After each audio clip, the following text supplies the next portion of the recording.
하나님을 감동시키는 기도, 부르짖어야 할 기도. 하나님을 감동시키는 기도, 부르짖어야 할 기도라는 제목을 가지고 말씀을 전하도록 하겠습니다. 그 장로교인이라면 이 종교개혁가 이 잔 칼빈을 꼭 말할 수밖에 없는데요. 이 잔 칼빈이 이 기독교 강요에서 이렇게 말을 했습니다. 인간은 하나님을 알지 못하고서는 자기 자신을 알지 못한다. 인간은 자신을 하나님의 위엄과 비교해 보기 전에는 결탄코 자신의 그 비천한 그 상태를 인식할 수 없다라고 그 기독교 강요라는 그 책에서 이렇게 말을 했습니다. 이처럼 하나님을 알려고 하지 않으면요, 나 자신을 알 수 없기 때문에, 전혀 알 수 없기 때문에 잠언 말씀처럼 결국에 나 자신이 교만해지고 방자해져서요, 패망의 선봉에 설 수 있다라는 것을 의미하고 있습니다. 그 구약 성경에 보시면 호세아라는 선지자가 있습니다. 이 호세아 또한, 이 선지자 또한 북이스라엘이요, 하나님을 아는 지식이 없어 망하게 되었음을 고백하고 있습니다. 호세아 4장 1절과 6절을 보시면요, 이 땅에 진실도 없고 인애도 없고 하나님을 아는 지식도 없고 내 백성이 지식이 없으므로 망하는도다. 내가 지식을 버렸으니 나도 너를 버려 내 제사장이 되지 못하게 할 것이요 라는 말씀이 있어요. 근데 그 당시에 북이스라엘은요, 정치적으로도 안정이 되어 있었고요, 경제적으로도 되게 풍요로웠습니다. 더욱이 이 국가 영토 팽창 정책을 통해서 나라 전체가요, 번영을 이루고 있는 상태에서 이 말씀이 선포된 겁니다.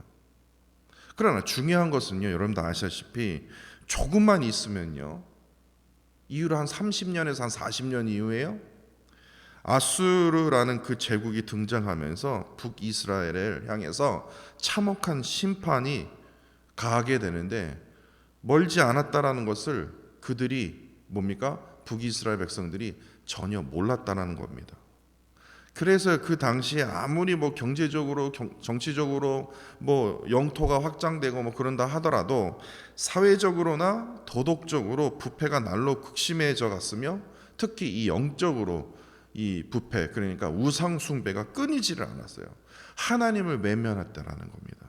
그러자 호세아 선지자가 그 북이스라엘 백성들을 향해서 이렇게 간절히 부르짖었습니다. 여러분들이 잘 아는 말씀이죠. 호세아 6장 3절입니다. 우리가 여호와를 알자. 심써 여호와를 알자. 여호와를 알아야 된다는 거예요. 지금 우리가 살고 있는 이 세상 또한 호세아 이 선지자의 그 시대와 별반 다르지 않다고 생각합니다. 특히 이거 인본적인 이 처세술에 대한 이 가르침이 이 지금 인터넷 미디어에서 홍수와 같이 쏟아져 나오고 있는데, 다시 말해서 이게 무슨 말이냐면요, 인간이 듣기 좋고 필요한 것만 찾게 되는, 다시 말해서 하나님에 대해서 전혀 관심이 없는 그러한 어두운 세대에 우리가 살고 있다라는 겁니다. 그럼에도 우리가 이러한 세상에 살고 있더라도 우리가 하나님을 힘써 알아야 할 이유는요, 하나님을 알아갈 때에요, 어떤 현상이 벌어지냐면요, 세상이 줄 수도 없고 세상이 알 수도 없는 위로와 평강이 내 안에 임하여진다라는 거예요. 이게 중요한 포인트입니다. 하나님을 알아갈 때 내 안에 뭐가 임합니까? 세상이 줄 수도 없고 알 수도 없는 위로와 평강이 내 안에 임하여져요. 하나님을 알아갈 때. 왜 그러냐? 구약 성경에 나타난 하나님의 여러 가지 성품들이 있습니다. 근데 그 중에 제일 중요한 성품 중에 하나가 뭐냐면, 하나님 하면, 하나님의 성품 하면 제일 첫 번째로 뭐가 떠오르냐면요, 여러 가지 있지만 그 중에 제일 중요한 게 긍휼입니다. 긍휼이요. 하나님께서요, 자기 백성들에게 적극적으로요, 뭐 누가 시킨 것도 아니고, 뭐 우리가 뭐 그만한 뭐 디저브 한 것도 아니고, 뭐 그냥 합당한 무슨 행동을 한 것도 아닙니다. 전혀 그렇게 뭐 긍휼을 베풀어야 할 그런 인간이 아님에도 불구하고도 하나님께서 자기 백성에게 적극적으로 긍휼을 베풀어 주셨던 말씀이 이 출애굽기 2장 23절로 25절에 있습니다. 여러 해 후에 애굽 왕은 죽었고 이스라엘 자손은 고된 노동으로 말미암아 탄식하며 부르짖으니 그 고된 노동으로 말미암아 부르짖는 소리가 하나님께 상달된지라.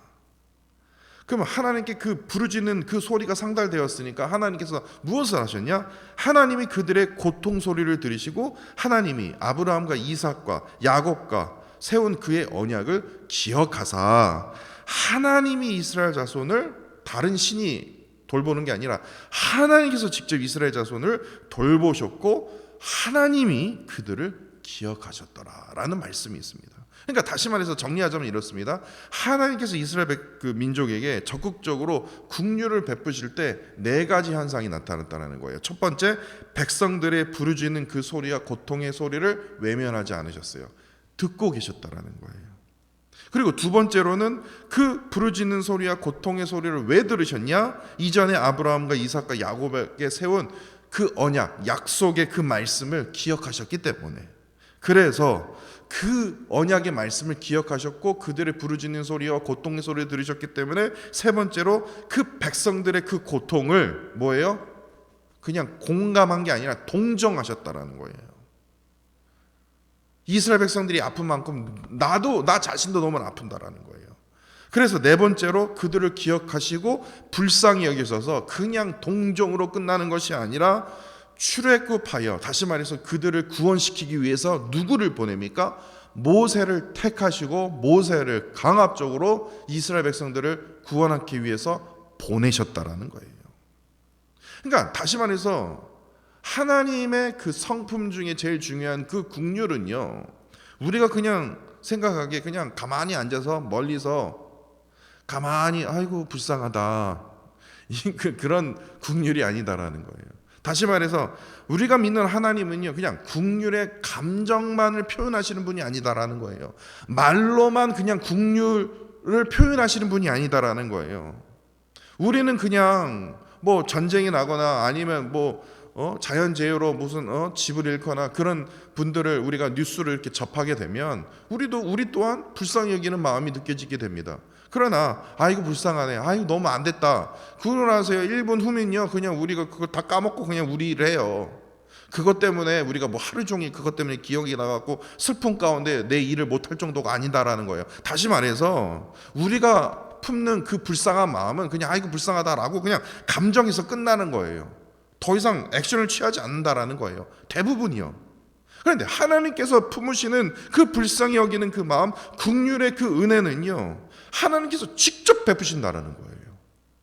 그냥 아이고 불쌍하네, 아이고 내가 너의 부르짖는 소리 내가 듣고 있다 말로만 하시는 분이 아니라 하나님은 직접 긍휼의 은혜를 직접 그분의 손으로 베푸신다라는 거예요.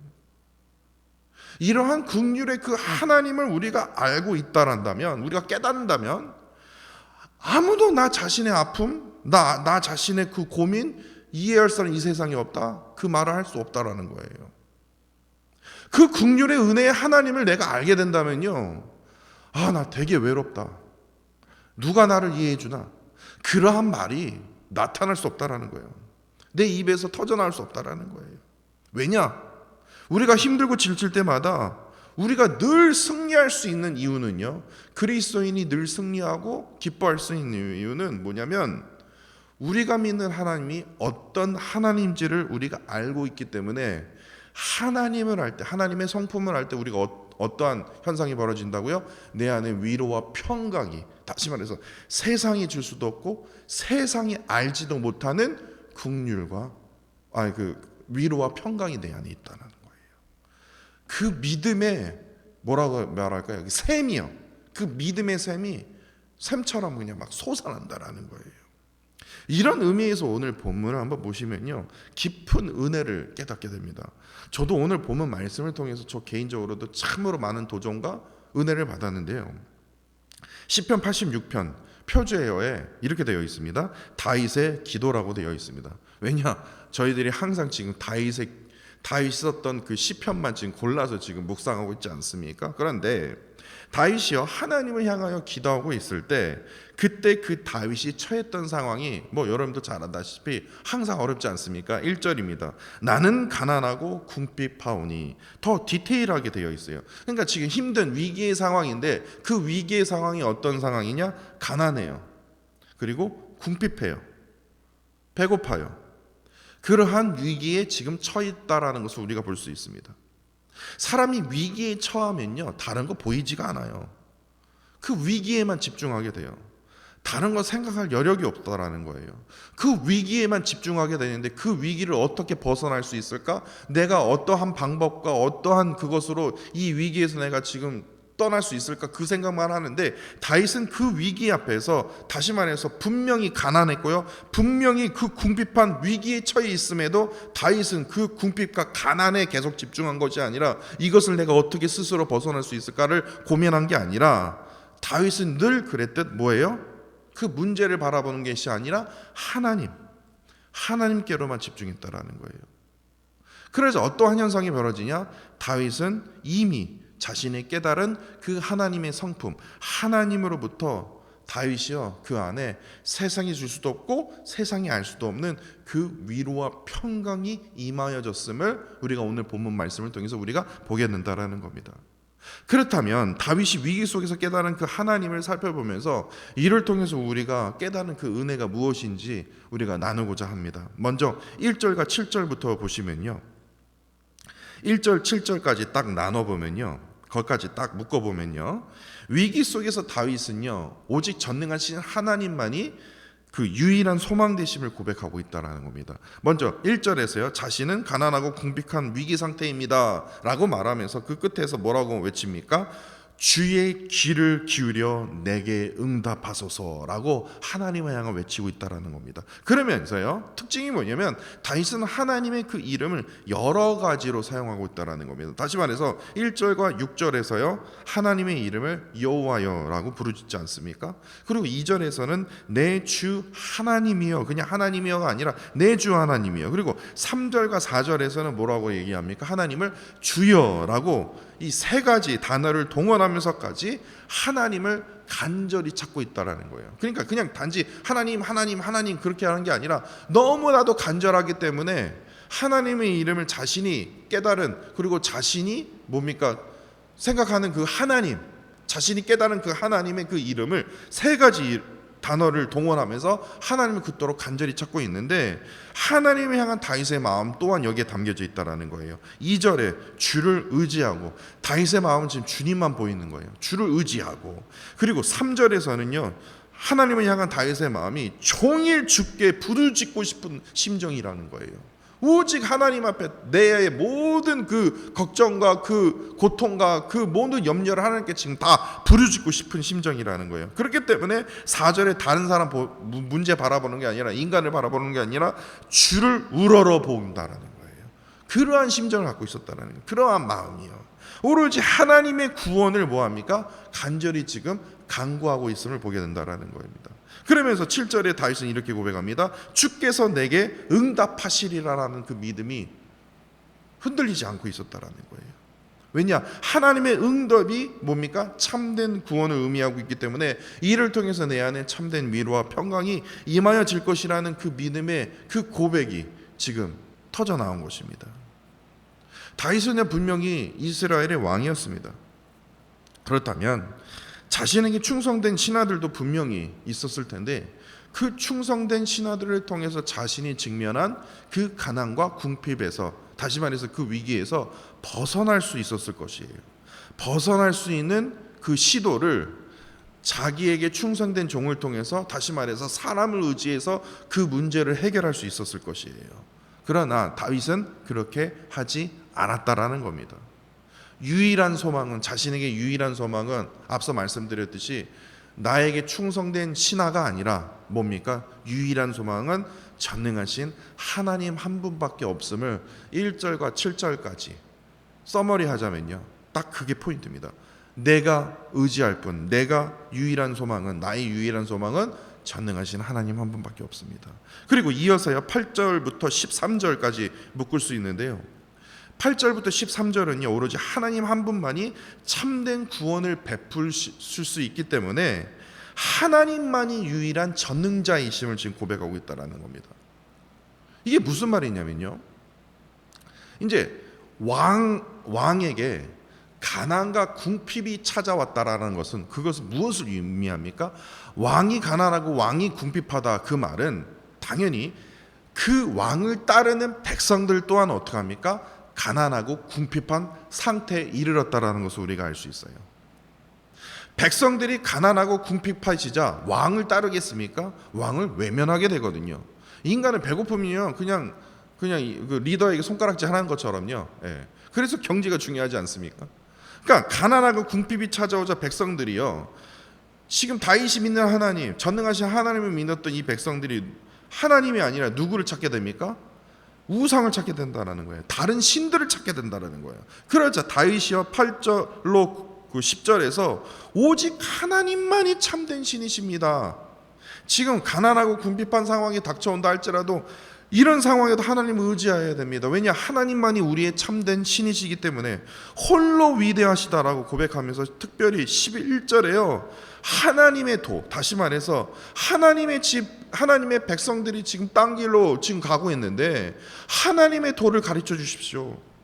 이 백성들이 지금 가난과 궁핍 속에 지금 고통받고 있는데 이러한 상황에서 하나님 이들을 포기하지 않고 이를 벌하지 아니하시고 이들에게 하나님의 도, 하나님께서 지금 이들이 걸어가야 할 그 길을 하나님 이들에게 보여주십시오. 가르쳐 주십시오. 이렇게 지금 간절히 기도하고 있다라는 겁니다. 그러면서 11절과 12절에서요 주님만 경외하고 온전히 찬송하고 예배할 것임을 왕 스스로 자신이 먼저 나서서 다짐하고 있다라는 겁니다.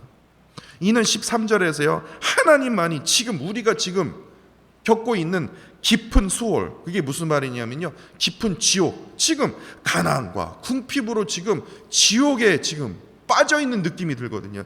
빠져있는 상황이거든요. 그러니까 깊은 그 수월에서, 지옥에서 나를 건져내실 분은 백성들이요 전능하신 하나님밖에 없습니다. 하나님을 의지하십시오. 이 깊은 수월에서 우리를 자유케 하시는 분은 전능하신 하나님밖에 없습니다. 그분이 유일한 신이십니다.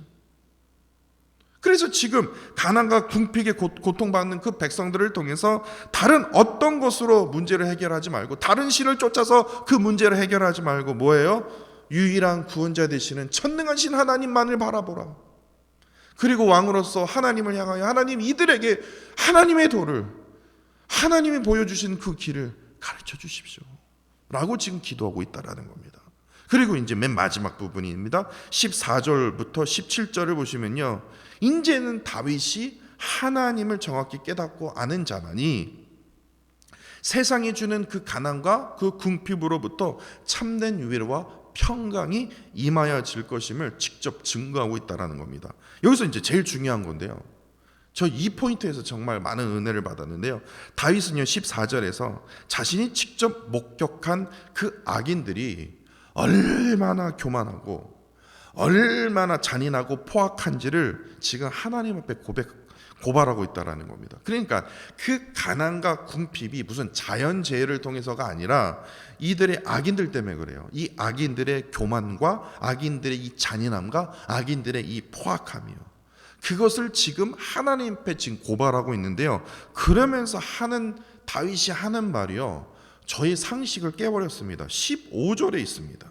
15절을 보시면요, 이 15절을요 이게 줄을 치시든지 아니면 뭐 형광펜으로 하시든지 동그라미를 쳐보십시오. 정말 중요한 말씀이 여기 있습니다. 그러나 주여, 주는 긍휼히 여기시며 은혜를 베푸시기를 노하시기를 더디하시며 인자와 진실이 풍성하신 하나님이시오니 라는 말씀입니다. 왜 제가 이 부분에서 놀라냐면요, 이거 다 아는 말씀 아니야? 많이 들었던 말씀 아니야? 그렇죠, 많이 들었던 말씀입니다. 근데 한번 그 상황에 제가 만약에 나 자신이 지금 다윗이 처했던 상황에 한번 들어가 보십시오. 지금 내가 가난하고 궁핍한 그 이유가 자연재해가 아니라, 비가 안 와서가 아니라 지금 악인들 때문에 그러거든요. 이 악인들의 교만과 잔인함과 포악한 악인들 때문에 지금 내가 가난하고 궁핍하게 됐는데 백성들까지 지금 흔들리게 됐는데, 그렇다면 저는 왕으로서 이렇게 얘기할 거예요. 하나님, 이 악인들을요 그냥 단숨에 그냥 처형하십시오. 심판하십시오. 당연히 그래야 되지 않습니까? 하나님 지금 뭐하고 계십니까? 그런데요, 다윗은요 그렇게 기도하지 않고 이번만큼은 정말 참으로 놀라운 고백을 하지 않습니까?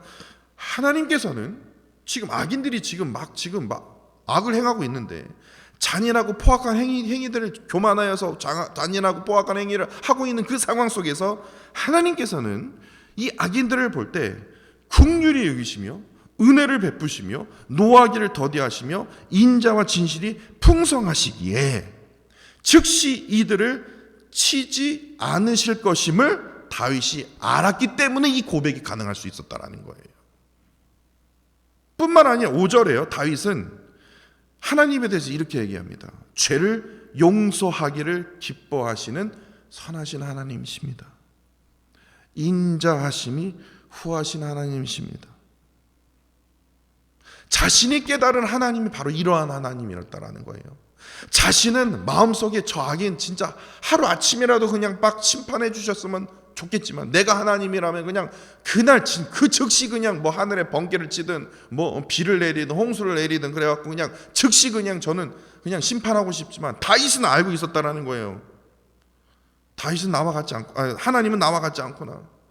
죄를 용서하기를 기뻐하시는 하나님, 인자하심이 정말 풍성하신 후하신 하나님, 긍휼히 여기시는데 은혜를 베푸시며 진짜 자신이 화가 나도 노하기를 더디하시는 진짜 인자와 진실이 정말 아주 그냥 말로 표현할 수 없을 만큼 풍성하신 하나님, 그 하나님을 자신이 알고 있는데, 그러한 하나님으로 내가 깨닫고 있었는데 악인들을 볼 때 하나님 그냥 하루아침에 그냥 쓸어주십시오라고 차마 고백을 할 수 없는 거예요.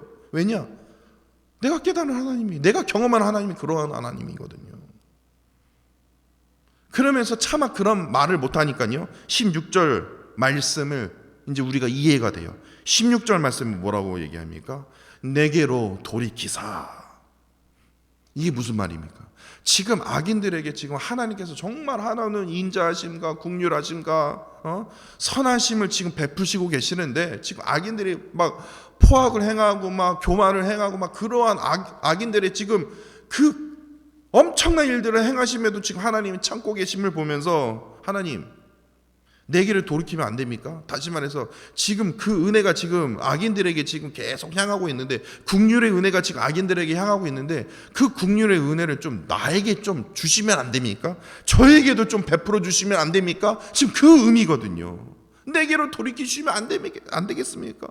지금 악인들에게 베풀고 있는 이 한없는 은혜를 이제 나 자신에게도 우리 백성들에게도 하나님 베풀어 주시면 안 됩니까?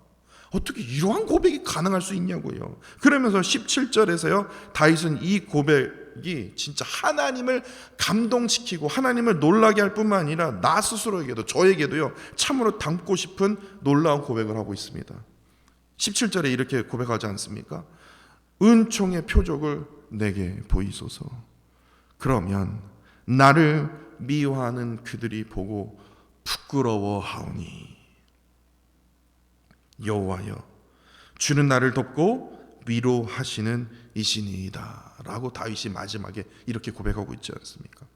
상식적으로 생각해 본다면 다윗은요 이 가난과 궁핍의 원인은 자연재해가 아니라 이 악인들이거든요. 악인들이 하루속히 심판과 재앙을 내려달라고 요구하는 게 당연한 건데, 이게 정상인데 다윗은 그렇게 하지 않고 오히려 뭐합니까? 무엇을 구합니까? 하나님의 은총의 표적을 나에게 나타나셔서 그 은총의 표적, 그 은혜의 그 긍휼을 나에게 나타내셔서 이를 통해서 악인들이 멸망당하게 하여 주시옵소서. 이게 아니라 악인들이 이것을 보고 돌이키게 하여 주옵소서. 부끄럽게 해 주옵소서. 깨닫게 하여 주옵소서. 악인들을 보면 저는 이를 바드득 갈았던 저 자신이 이 17절 말씀을 보면서 얼마나 부끄러운지, 하나님이 이 고백을 통해서 감동을 아마 분명 하셨을 거라고 저는 믿습니다. 그렇다면 어찌해서 이러한 놀라운 고백이 가능할 수 있냐고요. 왜냐? 다윗은 이미 하나님의 성품을 정확히 알고 있었기 때문에 이러한 고백이 가능할 수 있는 거예요. 왜냐? 다윗이 깨달은 하나님은요, 긍휼의 하나님이셨거든요. 인자하심이 풍성하신 하나님이시기 때문에 아무리 내 자신이 화가 나고 원수를 갖고 싶고 정말 저 악인들만 보면 이가 바드덕바드덕 갈린다 할지라도 내가 믿는 하나님은 긍휼과 사랑의 하나님이시기 때문에 그 긍휼의 은혜가 그 악인들에게도 지금 임하여지고 있구나. 그렇다면 악인들의 그 향한 심판을 강구하기보다는 하나님이 그들을 불쌍히 여기신 것 같이 우리도 그들을 불쌍히 여겨야 되겠구나. 그 악인들의 그 주는 그 고통 속에서 내가 잘 견뎌낼 수 있기 위해서 하나님 은총의 손길, 그 은총의 표적을 통해서 뭐합니까? 하나님의 돋는 손길과 하나님의 그 위로의 손길로 나를 붙들어 달라고, 그 악인들로부터 내가 실족치 당하지 않게 하나님 나를 붙들어 달라고 지금 이렇게 요구하고 있다라는 거예요. 이것이 바로 오늘 설교의 제목입니다. 하나님을 감동시키는 기도이고 참된 그리스도인이 뭐합니까? 부르짖어야 할 기도라는 겁니다. 생각지도 못한 어려움이 찾아올 때 다윗처럼 전능하신 하나님만을 의지하되, 여기서 중요한 것은 이겁니다. 나 자신이 의지한 하나님이요, 어떤 분이신지, 어떠한 하나님이신지를 정확히 인식하고 있어야 된다는 겁니다. 거기서부터 시작이 돼야 돼요. 왜냐? 하나님을 정확히 어떤 분인지를 알고 있는 자는 어떻게 돼요? 그 어려움에서부터 놀라울 정도로 견뎌낼 수 있는 그 능력, 다시 말해서 세상에 줄 수도 없고 세상이 알 수도 없는 위로와 평강이 내 안에 임하여지기 때문에 그렇습니다. 오늘 본문 말씀뿐만 아니라 다윗이요, 수없이 하나님을 향하여 계속해서 부르짖지 않습니까?